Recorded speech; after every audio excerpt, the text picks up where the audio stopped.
When does the need to be seen become the need to win? Others' success becomes your failure. When does this happen? Absolutely, you guessed it. Day 2 of 21 Days Stories from Mahabharata. Today it is on the need to be seen about Duryodhana, also known as Suyodhana. Welcome back to 21 Days, 21 Stories from Mahabharata. This is Meera here from Mayaakatha on Copy and Conversation. Yesterday we spoke about, or rather in the previous episode, I spoke about stories surviving. Have you ever walked into a room where no one noticed you? Not because people were unkind, they were simply busy. Perhaps you finished speaking in a meeting only for someone else to repeat your idea after a few minutes. Later, yes, suddenly everyone appreciates what the other person said. Or maybe you've spent hours preparing something with care, only to watch another person receive that applause. It's a small feeling, right? Sometimes it passes, sometimes it stays within. And when it stays long enough, it begins asking a dangerous question. If they won't see me, what must I do to make them see me? Today, let's sit with this question. When people speak about Duryodhana, they often begin with the end. Yes, when something was discussed with Duryodhana, or even when we talk about Duryodhana as such, the outcome, the end is what he starts with most of the time. The outcome is what we all think about, we speak in office gatherings or anywhere, be outcome or goal oriented. Duryodhana's goal, or Duryodhana, most of the time he began from the end, that end which was control, power, insecurity, wanting to be seen, the war, the rivalry, and the choices he made. But stories don't begin where they end, na? Every reaction has a story beneath it. Imagine growing up in a place where comparison quietly lived in every corridor. The Pandavas were admired. Bhima was celebrated for his strength, Arjuna for his skill, Yudhishthira for his character, Dharma, that's why he was called as. And even the twins had their own places, right? Where does that leave someone who keeps looking around, wondering, when will they notice me? Have you felt that? Have you seen someone feeling that? Perhaps Duryodhana didn't begin by wanting a kingdom. He began by wanting to be seen, to be heard, to be appreciated, to be that person who mattered. I would call, like a small difference. There's nothing wrong with wanting to be seen. A child looks up after drawing a picture. Amma, can you look into this? How is it? And you can see the twinkle in the child's eye, the sparkle, and waiting to hear from Amma, like, or from parents. Hey, Kana, this is so nice. And see how the child, after that, the entire day, you don't have to say anything. The child will take care of the entire day. Flip side, you don't even bother to look into it. Yeah, it happened once or twice. You acknowledge, but the child keeps showing and you don't see, you don't acknowledge. Yes, you don't acknowledge. A student searches the audience after receiving the certificate. He or she looks for his parents or family. Are they sitting in the audience and clapping for me? Are they looking at me? An employee, yes, waits for feedback after completing those difficult projects. And the storyteller looks at the faces who are listening. We all wish to be seen, to be acknowledged, to know that our effort reached another human being. That need is deeply human. The story changes when being seen becomes the only proof that we exist. It's like asking every day someone, can you see me that I'm existing? Can you see me that I'm existing? When seeing becomes winning, imagine two children building a sandcastle. One child finishes and smiles, the other child looks around, not at their own castle, not at their own castle they look at everyone else's. Suddenly the joy changes. The question is no longer, did I build something beautiful? It becomes, this is mine. Is mine better? There's nothing wrong in asking this question because as child, this always has been in our DNA and it's growing stronger day by day. Is mine better? Isn't it that this what I have done is better? Nothing outside has changed, only the comparison. Sometimes winning is not about success, it's about escaping the discomfort of feeling or being that invisible person. I want to repeat what I shared. Sometimes winning is not about success. You can ask me, Mira, what about the money and other things? Oh, absolutely. We need that. But if your success is about escaping the discomfort of feeling invisible, that isn't success, right? That isn't you at all. The quiet ways we compete. Not every competition happens on a battlefield. Sometimes it happens inside conversation. Someone shares a good news. Before we know it, we are searching for our own story to tell. Hey, even I did that. When someone is talking about their story, which is about their struggle or something, hey, yeah, even I also went through that. When someone receives appreciation, we immediately remember everything we have done. A colleague is promoted. Instead of asking what we can learn or like what we can like quietly ask, what about me? The need to be seen doesn't always shout. It doesn't shout. It whispers. That whisper in your ears is louder than what? Louder than mountain falling down, right? Looking at Duryodhana differently, I often wonder what if someone had truly seen Duryodhana even once?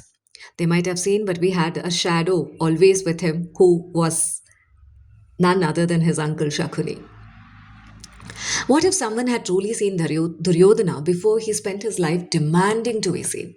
Not his position, not his title, not his future, simply him. Would every choice, um, would every choice would have changed? I don't know. But perhaps that's not the real question. The real question is who in our own lives is quietly asking to be seen? Sometimes people don't ask with words, like I just mentioned a couple of minutes ago. Yes, I think you got it. The need to be seen doesn't always shout, it whispers.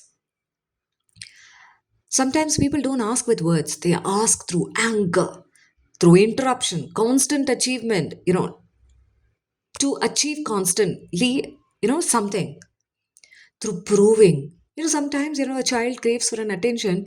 He or she would complete the task, everything, and look up to his parents or anyone, who can say, or even to the teachers, hey, I've completed. Can you look into this? Yesterday also I completed. Today I completed. Tomorrow also I'm going to complete. Will you look into what I have done? Am I invisible to you? Through proving or through never being satisfied, sometimes behavior is simply louder language than the words. There have been moments in my life when I realized I wasn't working because I loved the work. I was working because I wanted someone to notice it. Yes, absolutely. So even this podcast, when I'm doing it, don't you think I do it with the same intention as a child? I wish someone listens to this. I wish someone just, writes to me and says, hey, wow. Or at least say, Mira, I heard this podcast, what you shared. I have something to share. Right? At the moment I saw that, I paused. Because I was working because I wanted someone to notice it.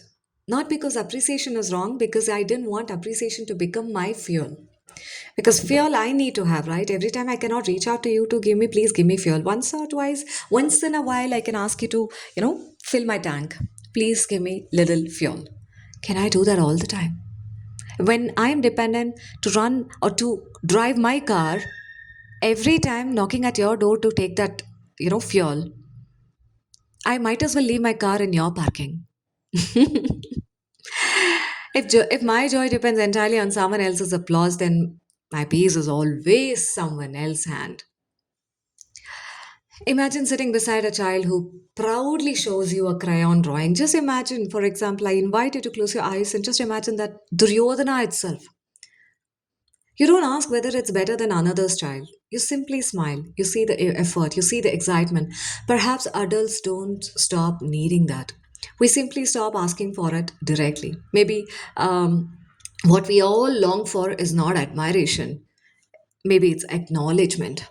There's a quite difference, right? Admiration is like you're better than others. Oh, you look great. Oh, compare. You know that compare comes. Acknowledgement, I see you. I can hear you. I feel, I understand. I'm seeing you. One creates comparison, the other creates connection. What do we want? Today, I would like to leave you again with three questions. Where in your life are you waiting to be seen? Has that waiting slowly become a need to prove yourself? And what would change if you stopped measuring your worth to someone else's attention? Perhaps Duryodhana's story isn't only about ambition. It's about what happens when the need to belong and the need to be seen quietly becomes the need to win. Someone else's win might be accepted once or twice, but someone else winning to you is a threat. It's fear for you. It's losing your own seat, is what. It's like you losing your peace.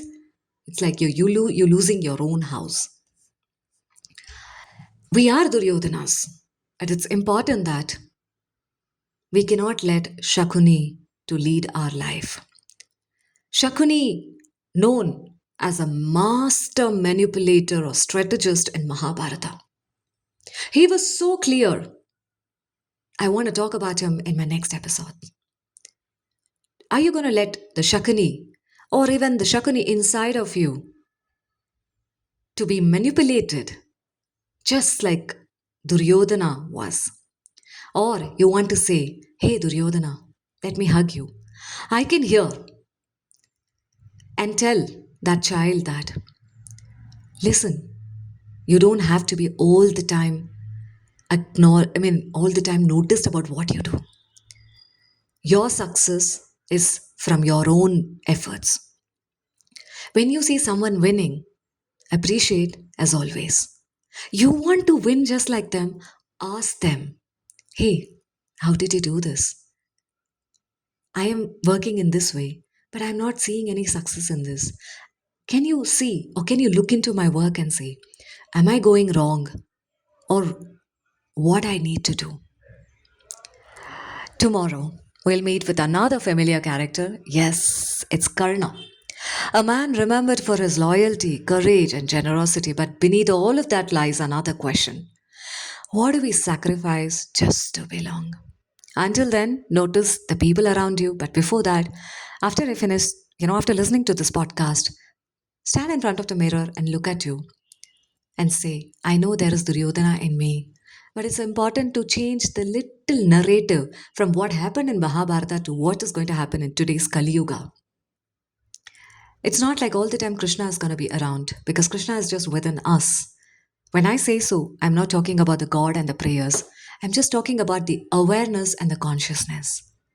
For the Duryodhana in you and for the Duryodhana in me, I'm just giving a hug to my own self when I stand in front of the mirror, acknowledging that yes, I am Duryodhana at times, but immediately as and when I know I am behaving like one, I need to anchor my thoughts or I'm anchoring my thoughts with this belief that why am I doing this? Is it required to be seen all the time? Can I reach out to people who are Arjunas? Can I reach out to people who are Krishnas? Or can I reach out to someone Ekalavya and ask him, hey, look into this. I'm feeling like this. Am I wrong or right? Can you help me? Yes. Sometimes, someone may not be asking for attention. They may simply be hoping that just once someone truly sees them. With this, I'm signing off in today's episode on 21 days, 21 stories from Mahabharata. Today it was Duryodhana on Copy and Conversation. I'll meet you in the next episode. See you.